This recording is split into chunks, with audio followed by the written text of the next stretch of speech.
Once they're off of that, I can put it away pretty easy. The green thing, I can just like flip them off and run. But I've got to get that water bottle back in my truck. And I'm going to show you what I've dug so far. But when I got in my truck a few minutes ago, it was full of honeybees, and I don't know if those are Africanized honeybees or not. And those Africanized honeybees are kind that have been crossbred with American honeybees, which aren't really American. They're from Europe, crossbred with, I guess, a honeybee of some sort from Africa, and they get really mean. And out here in the west, and I think the south too maybe, like if you disturb a nest of those, they can actually kill you. I mean, they'll come after you by the thousands and kill you, whereas honeybees generally won't do that. Now, they're in my truck, so I don't know if they're after something sweet like me or water. So I'm going to give them a little bit of water if we can get in kind of a mess, but that's the way it gets when you're traveling by yourself. Get back now, guys. So I managed to spill water everywhere, but hopefully they'll get some and move on. I think that's what they're after, isn't it? They must know when people leave their vehicles open that there's drinks in there. Man, I'd rather they just go to that, because I'm not gonna be able to get my truck to leave, am I? Until dark. Yeah, I didn't think that through. All right, so let's walk down over the hill. I'll show you what I'm after. I don't think it's anywhere I'm gonna be able to get that water. Oh my God. Oh my God, what did I do? What did I do? I'm not gonna be able to leave till dark. Try to pull this out a little bit. Let me close the door at least. Alright. I try to put the windows mostly up, at least on this side. And if I have to, I'll drag it behind the truck on the way out. Let me try to get this window up. Yeah, they're looking for water and stuff, man. Poor devils. Alright.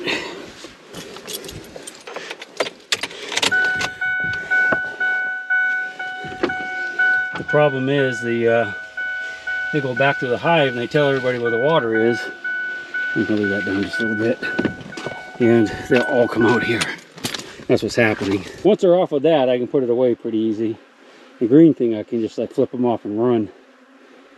I've got to get that water bottle back in my truck. Come here, bubbies. Don't be Africanized, I hope. Please don't. Please don't be Africanized. Don't get mad at old bull. He's trying to feed you. Here you go, bubbies. Alright. Alright, so what I'm going to do is grab that bottle, that water jug, and throw it in the truck as fast as I can. You see where they're on the ground trying to get the moisture. And hopefully don't get too many in there. And then I have to figure out what I'm going to do about that thing, because I have to get going.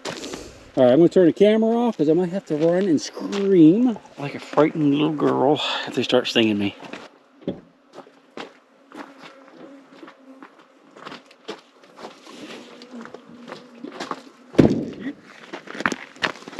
Alright, we'll give them a few minutes to get out. The other side, I hope. Then we'll have to figure out something for that. I got a piece of string in there. I'll tie on to that string real quick. And we'll just tie it to the bumper of the truck and floor it. They'll just have to be happy to get what they can off the rocks. No good deed goes unpunished. Remember that. Alright. There's still some in my truck, but not too bad. I've got the saucer ready. Got the string tied to it. Hopefully that will hold long enough. And what we're going to do is jump in the truck.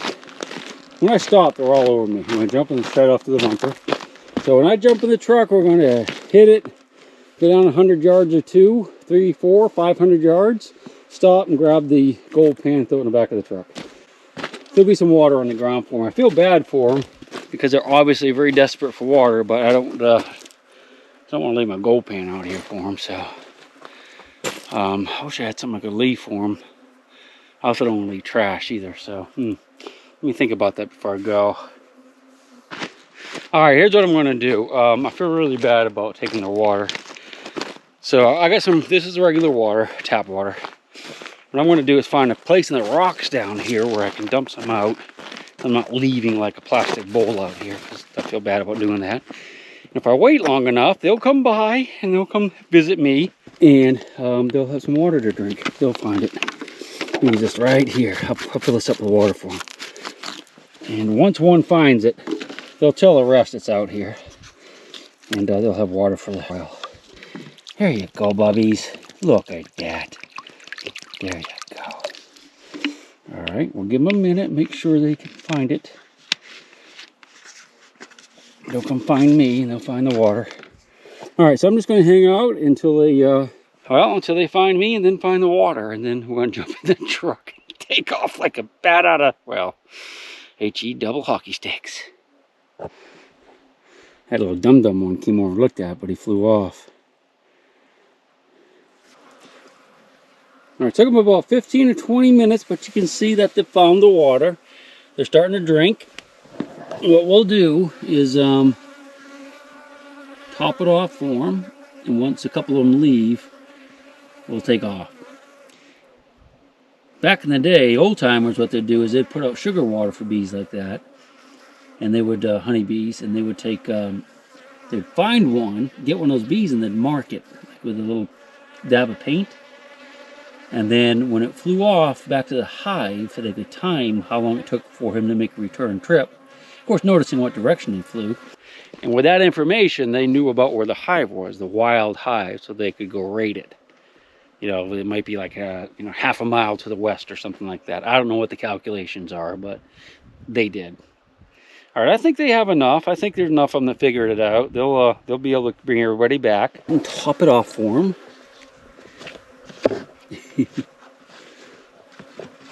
There you go, bubbies. And we're gonna hit the road, Jack. Yeah, they'll be fine. They'll have water for a while. All right, let's see how they're doing at the truck. So far, so good. I don't see too many coming out of the windows. We'll get them out of there as we're driving. That is mobbed.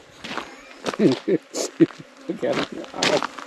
I can't stand here very long because they get interested in me too. And again, as long as they're not threatened, they'll be fine. I'm just afraid if one gets in my clothes and stings me and I go nuts, then they'll know that, there's danger out here and they'll all go nuts on me. So I gotta be careful about that. The T went there, but not too bad. I think we can do this. Hey guys, as long as I don't sit on one, we'll be okay. Let's try to let a few of those out.